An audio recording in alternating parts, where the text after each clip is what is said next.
Doctor ortho Ayurvedic oil और capsule, अब दर्द भी घुटने टेकेगा।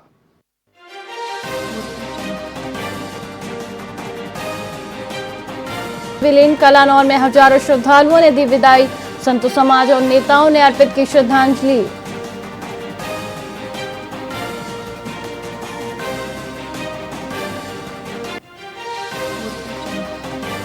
मंत्री आरती राव ने डीडीपीओ को किया सस्पेंड, नारनौल में समीक्षा बैठक में देरी से पहुंचने पर भड़की।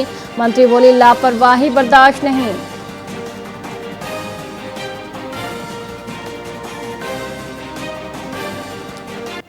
पाक आतंकी शहजाद भट्टी केस में एनआईए की रेड, हरियाणा पंजाब में 18 जगह छापेमारी। अंबाला और सिरसा ब्लास्ट के तार पाकिस्तान से जुड़े मिले।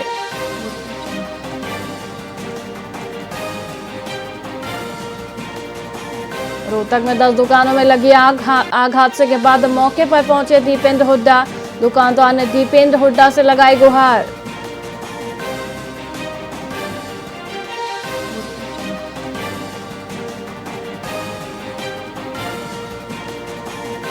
हरियाणा में अचानक बदला मौसम का मिजाज, भिवानी रेवाड़ी में झमाझम बारिश हुई। डबवाली और टोहाना में ओलावृष्टि दर्ज।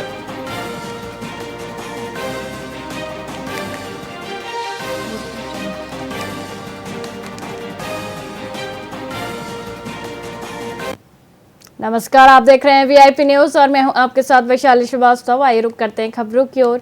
हरियाणा के पलवल नागरिक अस्पताल में नर्सिंग स्टाफ ने कुरुक्षेत्र में महिला आयोग की चेयरपर्सन रेणु भाटिया द्वारा कथित दुर्व्यवहार के विरोध में 2 घंटे की सांकेतिक हड़ताल की।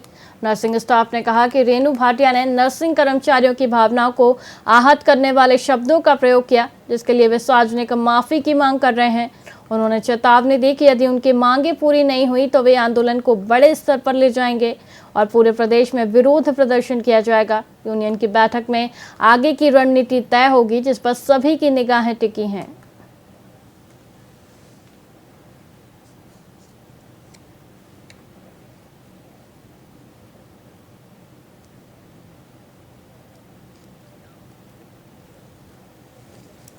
तो तमाम जो प्रखंड को जिस तरीके से आपात हुई है भावनाएं, देखिए, जो भी एलएनजेपी हॉस्पिटल में हुआ है, हम उस कृत्य की घोर निंदा करते हैं तथा उस लड़की के साथ हमारी गहरी संवेदनाएं हैं। हम मानते हैं उसे न्याय मिलना चाहिए और न्याय के हम साथ हैं, लेकिन बिना किसी सबूत के हमारे नर्सिंग अधिकारी को ये कहना कि ये सब आपकी मिली भगत है, आप लोगों की बच्ची होती तो उसके साथ ये होता, ये सब कहना अनुचित है। क्योंकि जो हमारी ओपीडी है वो कम से कम 30 या 35 कमरे होते हैं, वहां पे 1 या 2 नर्सेज होती हैं। हम हर जगह नहीं होते। प्रोटोकॉल के अनुसार जब भी कोई फीमेल, चाहे वो नर्स है, चाहे वो डॉक्टर है या कोई भी है, किसी फीमेल का चेकअप करता है तो उसे एक कॉल देनी चाहिए फीमेल असिस्टेंट के लिए, चाहे उसमें कोई भी आ सकता है। वो डॉक्टर के द्वारा नहीं दी गई, तो इसमें एसएनओ की कहाँ गलती है? उसको ये कहना कि आपके साथ ऐसा हुआ है, ये फिर दोबारा ये कहना कि आप लोग बाहर खड़े रहते हो, अंदर डॉक्टर उसके साथ गलत काम करता है, ये सब जो है आप बताइए किस उस तरह से उचित है? हमारा जो है वो बहुत बड़े सार्वजनिक पद पे है। बिल्कुल, हाँ जी, इस तरीके से बिगड़ जांच के किसी चीज को व्याख्यान करना, हाँ जी, सब बिल्कुल यही बात हम कहना चाहते हैं। आपने बिना जांच पड़ताल के इतनी बड़ी बात कह दी कि नर्सिस जो हैं वो इस कार्य में लिप्त हैं। कैसे लिप्त हैं आप हमें बताइए। नर्सिस, वो जो रेणु भाटिया है वो हमें जवाब दें। नर्सिंग जो है प्रोफेशन, उसमें 80% लेडीज हैं। आप एक लेडीज की सुरक्षा के लिए दूसरी लेडीज को उसमें सम्मिलित होना घोषित कर रही हैं, तो इसका क्या तथ्य है आपके पास? अब 2 घंटे का सांकेतिक धरना, हाँ जी, बिल्कुल, दिया। अगर हाँ जी, आपकी बातें वो नहीं मान दिया, सार्वजनिक रूप से माफी नहीं मांगते मामले को लेकर, तो फिर आगे का क्या है? तो हम अपना जो है हमारी जो यूनियन है उसके थ्रू जो भी हमारे पास आएगा, हम आगे आपको जरूर उसके बारे में बताएंगे, फॉलो करेंगे जो भी करा जाएगा। 2 घंटे लगभग इस तरीके से बातचीत करें। तमाम जो यहाँ पे हॉस्पिटल मरीज आए हुए हैं, हाँ जी, उनको जो परेशानी उसकी देखिए, हमें खेद है कि हम सारी सुविधाएं नहीं दे पा रहे, लेकिन हमने इमरजेंसी सर्विसेज ठप नहीं की है। हमारी इमरजेंसी चल रही है, हमारा लेबर रूम चल रहा है, हमारा एसएनसीयू चल रहा है, हमारा निक्कू चल रहा है। हाँ, ये सिर्फ 2 घंटे की सांकेतिक हड़ताल है, जिसमें हमने जो मरीज भर्ती हैं उन सब का ट्रीटमेंट करने के बाद ही हमने यहाँ पे 2 घंटे के लिए सांकेतिक धरना दिया। हड़ताल रखी है, किस बात को लेकर आज रखी है? ये 2 दिन पहले जो वाक्यांश हुआ है एलएनजेपी कुरुक्षेत्र में सरकारी हॉस्पिटल के अंदर, तो क्या है कि वहाँ पे जो महिला आयोग की चीफ हैं वो गए थे, रेणु भाटिया जी। उनका है कि किसी 14 साल की लड़की के साथ किसी डॉक्टर का गलत व्यवहार बताया गया है।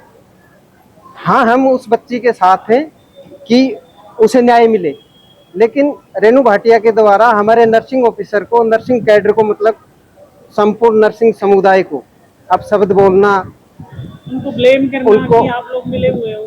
मिली भगत है, तो ऐसा उनको नहीं बोलना चाहिए। वो एक मतलब उस पोस्ट पे बैठे हैं जो हरियाणा की माता है, महिला आयोग की चेयरमैन है, मतलब माता है वो। उसका मतलब वो नर्सिंग सिस्टर जो हमारी है, उस नर्सिंग सिस्टर की बच्ची, उसके बारे में वो ये बोलते हैं कि उसे 15 मिनट, वो नर्सिंग भाटिया की अगर कोई पोती होगी ना तो वो बच्ची उसकी उम्र के बराबर है। हम जिसके साथ गलत हुआ है उसकी जांच हो और दोषी को सजा मिले, लेकिन एक केस तो पहले हो चुका है और महिला आयोग के चेयरपर्सन का ये बोलना कि किसी बच्ची को, आपकी बच्ची को भेज दिया जाए, तो ये क्या इंगित करता है? ये मर्यादित भाषाएं हैं। वो इतने पद पे होते हुए उन्हें ऐसी भाषा नहीं बोलनी चाहिए। आज हमने स्ट्राइक 2 घंटे की रखी है, जिससे कि हमारे आम जन को असुविधा, उसके लिए हम खेद प्रकट।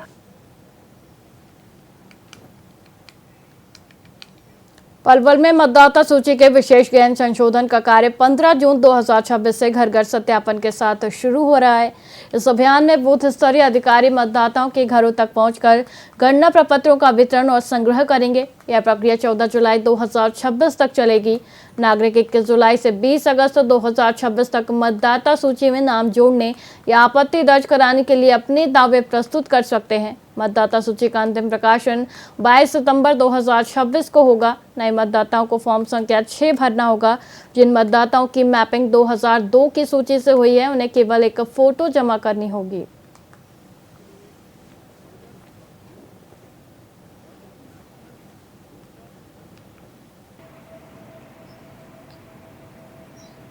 ये प्रेस कॉन्फ्रेंस एसआईआर के संदर्भ में हो रही है, 84 पलवल असेंबली कॉन्स्टिट्यूएंसी के संदर्भ में।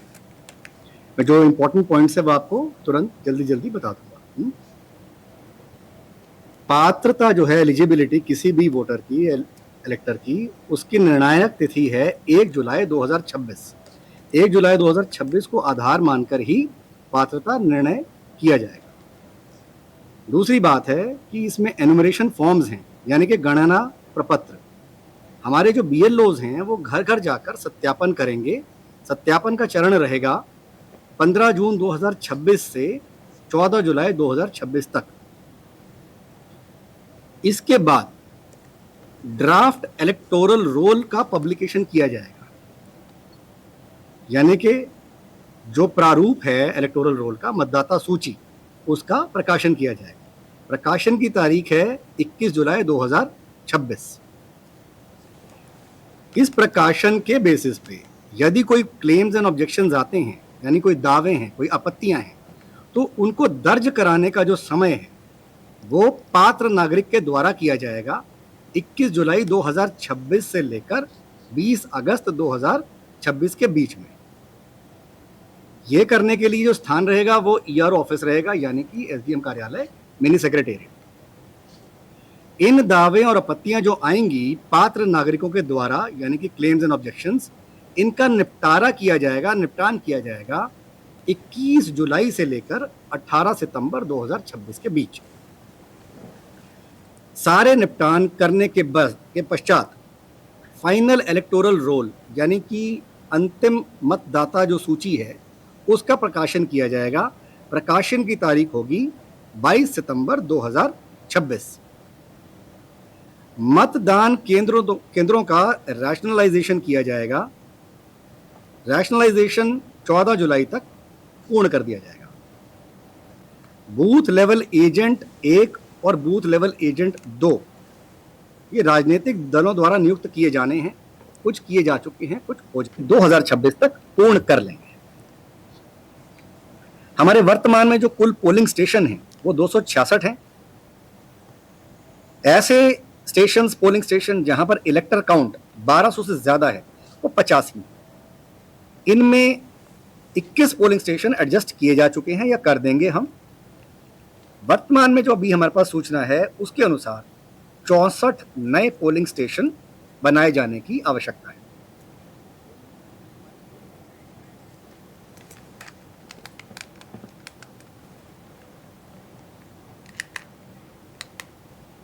रेवाड़ी में महिला आयोग की अध्यक्ष रेणु भाटिया के खिलाफ नर्सिंग स्टाफ का उग्र विरोध देखने को मिला। स्टाफ ने 2 घंटे तक अस्पताल परिसर में धरना देकर अपना रोष व्यक्त किया। प्रदर्शनकारियों का कहना था कि रेणु भाटिया के हालिया बयानों से उनकी भावनाएं आहत हुई हैं और नर्सिंग कर्मियों के सम्मान से समझौता नहीं किया जाएगा। उन्होंने अध्यक्ष तत्काल माफी की मांग की, साथ ही चेतावनी दी कि जब तक उनकी मांगें पूरी नहीं होती आंदोलन जारी रहेगा। इस प्रदर्शन के कारण अस्पताल की सामान्य गतिविधियां कुछ समय के लिए बाधित हुई, जबकि आपातकालीन सेवाएं चालू रहीं।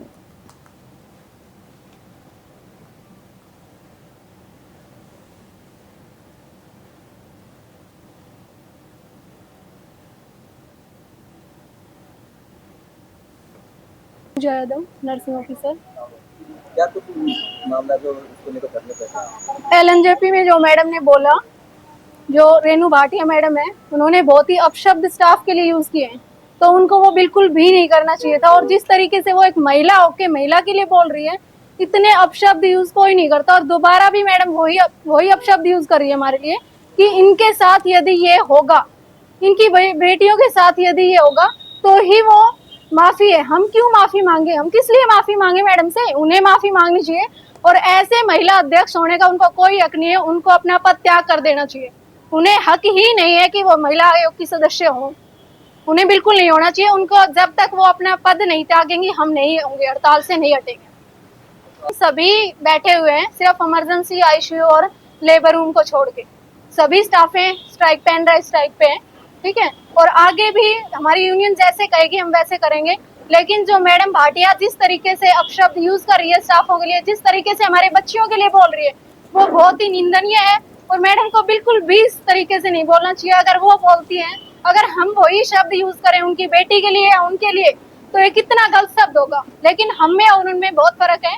वो एक महिला आयोग की सदस्य होकर इस तरीके से बातें कर रही है, वो इनको बिल्कुल भी नहीं करना चाहिए। और ये बहुत ही निंदनीय घटना है। और ये हमारे प्रशासन को देखना चाहिए। हमारे पीएम सीएम जो भी है, सबको पता है ये चीजों के बारे में। सुशीला क्या कुछ सकता है, क्या कुछ हाँ जी, क्या कुछ एक स्टाफ के बारे में, उसके रिगार्डिंग हम धरने पे बैठे हैं। क्या कुछ मामला है? मामला ये है कि कुरुक्षेत्र एलएनजेपी में किसी डॉक्टर के ने किसी बच्चे के साथ कुछ गलत किया है। तो वहाँ पे जो स्टाफ थी मौजूद, उन्होंने, रेणु भाटिया ने उनको इतना सुनाया कि आप लोग ओपीडी में डॉक्टर के साथ क्यों नहीं थी। डॉक्टर, पहली बात तो ये कि स्टाफों का ओपीडी में कोई लेना देना नहीं होता। वहाँ पे वार्ड अटेंडेंट होते हैं, तो उस टाइम वार्ड अटेंडेंट को बुलाना डॉक्टर का काम है कि मैं किसी लेडीज पेशेंट को देख रहा हूँ तो मैं किसी वार्ड अटेंडेंट को बुलाऊं, फीमेल को, अगर वो फीमेल को देख रहा है तो। लेकिन उसने उसको नहीं बुलाया। क्या था उसका मामला जो भी था, लेकिन उस टाइम स्टाफ अपने इंजेक्शन रूम में आईपीडी में काम कर रही थी। उनका कोई कसूर नहीं होता। हर जगह स्टाफों को ही खींचा जाता है कि भाई तुम ही क्यों नहीं थी वहां पे।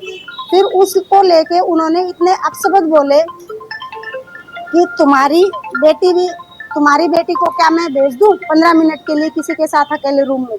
तो ये सबसे गलत वर्डिंग थी उसकी। वो एक मेरा नाम विशाल यादव, मैं यहाँ नर्सिंग ऑफिसर हूँ।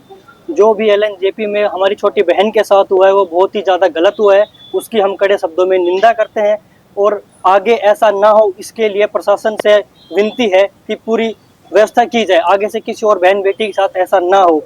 हम उन लोगों की सेवा करते हैं, हम नर्सेज हैं, और फिर उसके बाद भी हमारे साथ कुछ ऐसा गलत व्यवहार किया जाता है जो कि हम जिसमें हमारी कोई गलती नहीं है।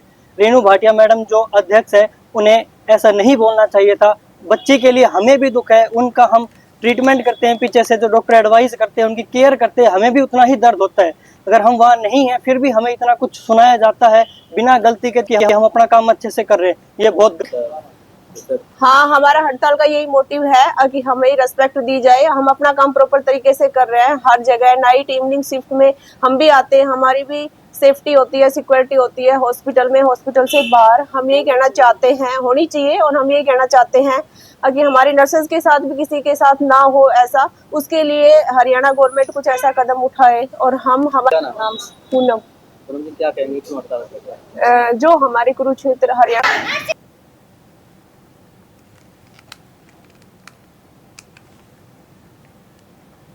फरीदाबाद की नेहरू कॉलोनी में घरों के मलबे पर बैठकर लोगों ने मोमबत्ती मार्च निकाला। विस्थापितों ने शासन प्रशासन के खिलाफ जमकर नारेबाजी की। बच्चों ने भी हाथों में मोमबत्तियां थामी। निवासियों ने बताया कि एलिवेटेड पुल और आरआरटीएस परियोजना के निर्माण के चलते उनके आशियाने उजड़ गए हैं, लेकिन रहने के लिए कोई वैकल्पिक व्यवस्था नहीं की गई। कई परिवार 40 से 50 सालों से यहाँ रह रहे थे। उनका कहना है कि सिर से छत छीन ली गई और वे खुले आसमान के नीचे रहने को मजबूर हैं। पुनर्वास की मांग को लेकर यह विरोध प्रदर्शन जारी है। जब तक उचित व्यवस्था नहीं होती, लोग चैन से नहीं बैठेंगे। यहाँ रहने के लिए मकान चाहिए, 10,000 मकान, 10,000 का मकान क्या मिल रहा, कौन कर क्या डालेगा? सब्जी चाहिए, झुकी खा जाएगी, बुझेगी अंदर, बुझी हवा चल रही है, मकान चाहिए, खा जाएगी। ये रोड में बैठे, रोड पर सोएंगे, ये वो बेटे लिखा खा जाएंगी, वो बेटी खा जाएगी, वो भी यही रहेंगी। अपना मकान कोई छोड़कर कोई नहीं जाएगा, यहीं रहेंगे। भाई जी, यहाँ ने जितना गलत करा है, अदलक का जितना बड़ा चोर है, इससे बड़ा कोई यहाँ के पूरे हरियाणा में विधायक कोई चोर ना, ठीक है ना। इसने 200 करोड़ है, एकदम ऐसे लेगा, सपेट करगा जैसे आलोट रहे ना, वो मच्छर ने खा जा, जीप तो लेकर सबने 200 करोड़ ने पहले खागा। अब इसकी नीयत इस पे जमीन पे। अब जिसने यह ने कही है कि ना अफसरों से, जब इनकी एक मीटिंग हुई, तुम्हारा कीड़ा पड़ेंगे, कीड़ा ना पड़ेंगे, हम भी पेड़ लगाए, सैनिक में जाएगा, दुर्गा मंदिर के दौरा देख लो, पेड़ पूरे बड़े बड़े हो रहे, करना पड़ता है, दिखाना पड़ता है। ऐसे ये भौंक के चले जाते हैं, करते नहीं है ये कुछ भी, ठीक है ना। तो इसके बच्चे इनके फालिश पड़ेंगी, जिन हर आदमी के, हर बहन की, बेटी की ऐसी बद्दुआ लगेगी इनको, जितना गलत करो। अब जितना कर दिया, इससे आगे का जो एक बीट हटाएगा तो हम दिल्ली भी कूच करेंगे, हम योगी के दौरे भी जाएंगे और इसको एक बीट अब हटाने नहीं देंगे। और जब भी यू डरे, जब भी पुलिस आगे करे।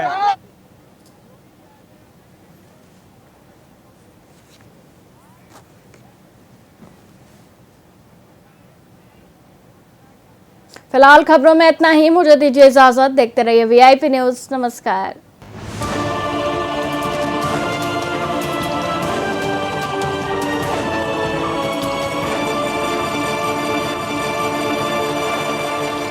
फेस वॉश, ये कोई